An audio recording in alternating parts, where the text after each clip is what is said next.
야, 주님께서 여러분과 함께 또한 사제의 영과 함께 요한이 전한 거룩한 복음입니다. 주님 영광 받으소서. 그때 마리아는 무덤 밖에 서서 울고 있었다. 그렇게 울면서 무덤 쪽으로 몸을 굽혀 들여다보니 하얀 천사 옷을 입은 두 천사가 앉아 있었다. 한 천사는 예수님의 시신이 놓여 있던 자리 머리맡에, 다른 천사는 발치에 있었다. 그들이 마리아에게 여인아 왜 우느냐 하고 묻자 마리아가 그들에게 대답하였다. 누가 저의 주님을 꺼내갔습니다. 어디에 모셨는지 모르겠습니다. 이렇게 말하고 나서 뒤로 돌아선 마리아는 예수님께서 서 계신 것을 보았다. 그러나 예수님이신 줄은 몰랐다. 예수님께서 마리아에게 여인아 왜 우느냐 누구를 찾느냐 하고 물으셨다. 마리아는 그분을 정원지기로 생각하고 선생님께서 그분을 옮겨가셨으면 어디에 모셨는지 저에게 말씀해 주십시오. 제가 모셔가겠습니다 하고 말하였다. 예수님께서 마리아야 하고 부르셨다. 마리아는 돌아서서 히브리 말로 라쁘니 하고 불렀다. 이는 스승님이라는 뜻이다. 예수님께서 마리아에게 말씀하셨다. 내가 아직 아버지께 올라가지 않았으니 나를 더 이상 붙들지 마라.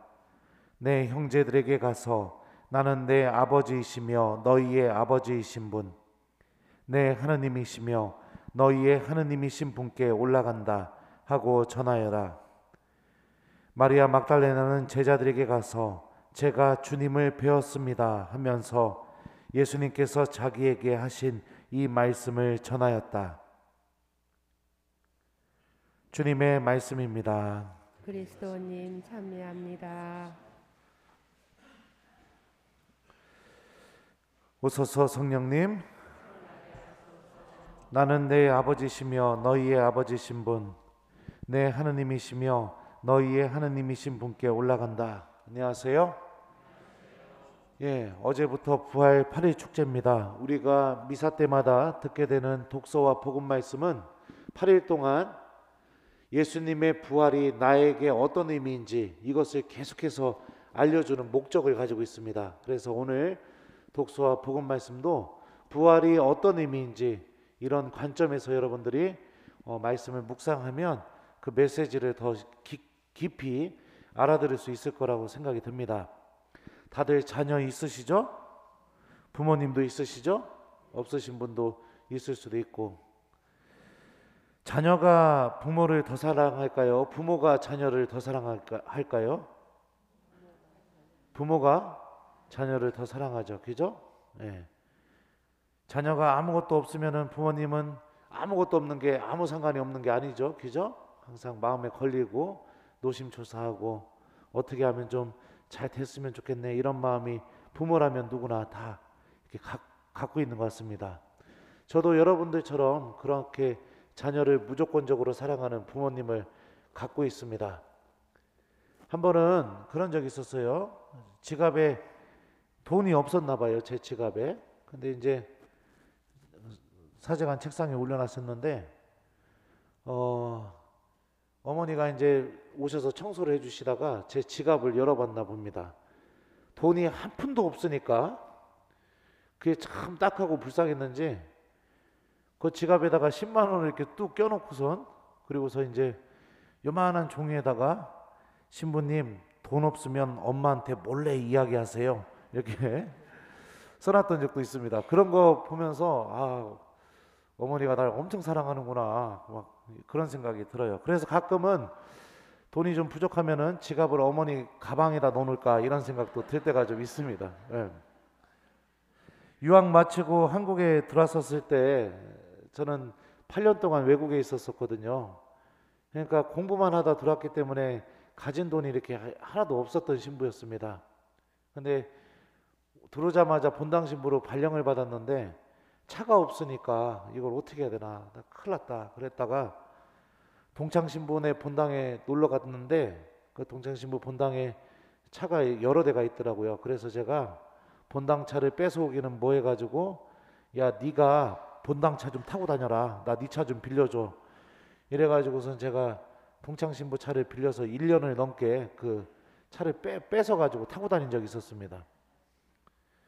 근데 그거를 보더니 부모님이 마음이 좀 참 이렇게 안 좋았었나, 어느 날 알지도 못하는 분한테 전화가 왔어요. 그래서 누구세요? 그랬더니 차 색깔을 좀 고르셔야 되는데요, 그러는 거예요. 차 색깔을 왜 고릅니까? 그랬더니 아버님이 차를 계약을 하셨다고. 그래가지고 아버지한테 놀래가지고 전화를 했죠. 아버지 지금 이게 무슨 일입니까? 그랬더니 아들은 둘밖에 없는데 동생은 장가 갈 때 집도 사주고 필요한 것도 다 사주고 했는데 우리 신부는 가만 보면 맨 중고차나 타고 다니고 중고차 살 돈도 없어가지고선 친구 차 뺏어 타고 다니고, 내가 마음이 안쓰러워가지고 그냥 아버지가 처음이자 마지막으로 선물해줬다고 생각하고 앞으로 강의 다닐 때 좀 타고 다니라고, 아버지 마음이라고. 그러고선 아버지가 전화를 끊는데 저희 아버지 그렇게 자상한 분 아니시거든요. 그러니까 왜 그러시나? 그랬죠. 그런데 진짜로 차가 이렇게 온 적도 있습니다. 그 부모님 마음이죠. 자녀가 잘 살기를 바라고 자녀가 기쁘게 살기를 바라는 게 부모님 마음인 것 같아요. 코로나가 터지고 나서 처음에 어떻게 대처를 해야 될지 몰랐었어요, 저는. 그래서 여기저기 신부님들한테 전화해서 미사가 중단이 됐는데 어떻게 합니까? 이렇게 물어보기도 하고 막 걱정도 하고 그랬었는데, 한 번은 부모님이 제 집에 와서 이제 청소를 하시고 가시면서 그 제 출신 본당 주보를 이렇게 그 사제관 책상에다 놓고 가셨어요. 근데 그거 보니까 거기에 홍성 주임 신부님이, 제가 홍성 본당 출신이에요. 코로나 상황에 처음으로 맞닥뜨려서 어떻게 해야 되는지, 구역은 어떻게 하십시오, 미사는 어떻게 하겠습니다, 이런 식으로 쫙 정리가 주보에 돼 있더라고요. 그거를 읽으면서 아이디어를 굉장히 많이 얻었습니다.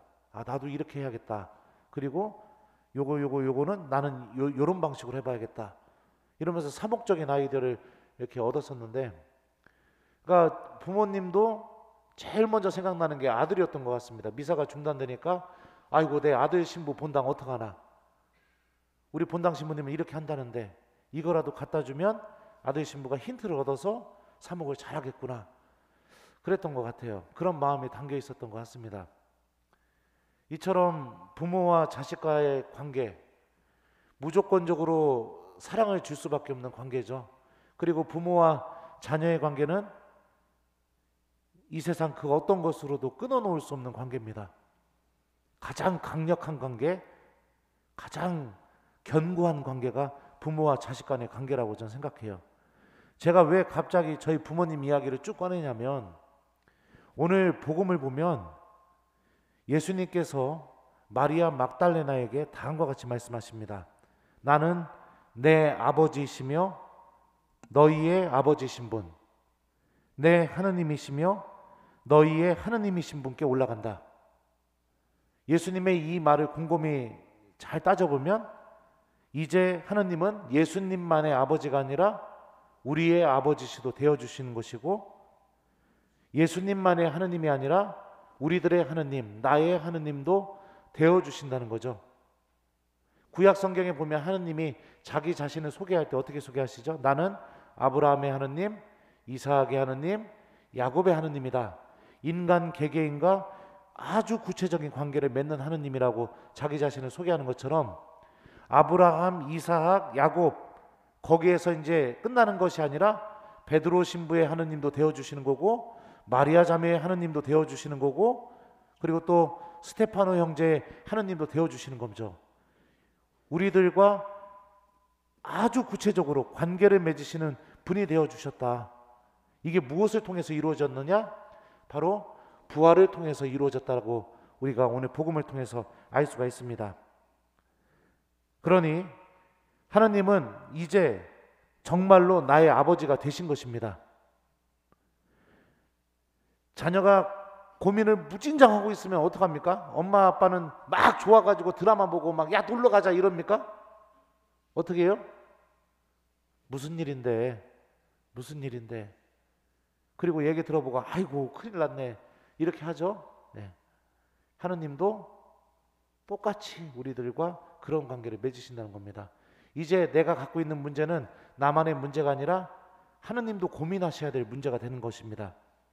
내가 갖고 있는 고통과 아픔은 나만 고통을 겪고 아픔을 겪어야 되는 그런 일이 아니라 하느님도 함께 아파하시고 고통을 겪게 되는 일로 변화되었다는 것이죠. 내가 기뻐하고 즐거워할 일은 나 혼자만 기뻐하고 즐거워할 일이 아니라 하느님도 함께 기뻐하고 즐거워하실 일로 변화되었다는 겁니다. 이게 하느님과 우리가 아버지와 자녀의 관계를 맺은 그런 의미인 것입니다. 당연히 그러기에 그분께서는 나에게 생명을 주시고 내가 구원을 받고 내가 하느님의 자녀로서 온전히 살아가는데 필요한 모든 것을 주실 수밖에 없는 하느님, 그냥 무조건적으로 내 자녀니까 잘되게 하기 위해서 살리기 위해서 무조건적으로 주실 수밖에 없는 그런 하느님이 되어주시는다. 이게 무엇을 통해서 이루어졌느냐? 예수님의 부활을 통해서 이루어진 것이다 라고 오늘 복음이 알려줍니다. 오늘 일독서를 보면 베드로 사도가 이런 말을 합니다. 회개하십시오. 그리고 저마다 예수 그리스도의 이름으로 세례를 받아 여러분의 죄를 용서받으십시오. 그러면 성령을 선물로 받을 것입니다. 성령께서 우리에게 선물로 오시게 될 것이다 라고 베드로가 이야기하죠. 우리는 이미 세례를 받았기 때문에 성령께서 우리에게 선물로 이미 주어졌다라는 것을 이 말씀을 통해서 알 수 있습니다. 성령께서 선물로 나에게 주어진다. 이게 무슨 의미일까? 로마서에 보면 이런 말씀이 있습니다. 이와 같이 성령께서도 나약한 우리를 도와주십니다. 우리는 올바른 방식으로 기도할 줄 모르지만 성령께서 몸소 다할 수 없이 탄식하시며 우리를 대신하여 간구해 주십니다. 이 말씀처럼 성령 하느님께서는 언제나 우리와 함께 계시며 나를 위해서 하느님이 기도해 주고 계시다는 것을 우리가 알 수 있습니다. 그러니 교우 여러분들 절대 혼자 아닙니다. 집에 나 혼자 있다고 해서 외로움 느끼지 마십시오. 성령께서 여러분들을 위해서 매일 단 한순간도 중단 없이 계속해서 탄식하시면서 기도해 주고 계시고 우리의 아버지이신 하느님께서도 여러분들을 모든 신경을 쏟아서 다 바라보고 계시고 내가 구원을 받고 생명을 얻는데 필요한 모든 것을 성령을 통해서 반드시 주실 것이기 때문에 그렇습니다. 이 부활의 신비에 참여하는 우리들의 유일한 자세는 바로 오늘 복음에 나오는 마리아 막달레나처럼 주님을 찾는 삶입니다. 마리아 막달레나는 예수님을 만나러 무덤에 찾아갔었잖아요. 예수님을 찾기 위해서. 그 마음이 우리에게만 있으면 되는 겁니다.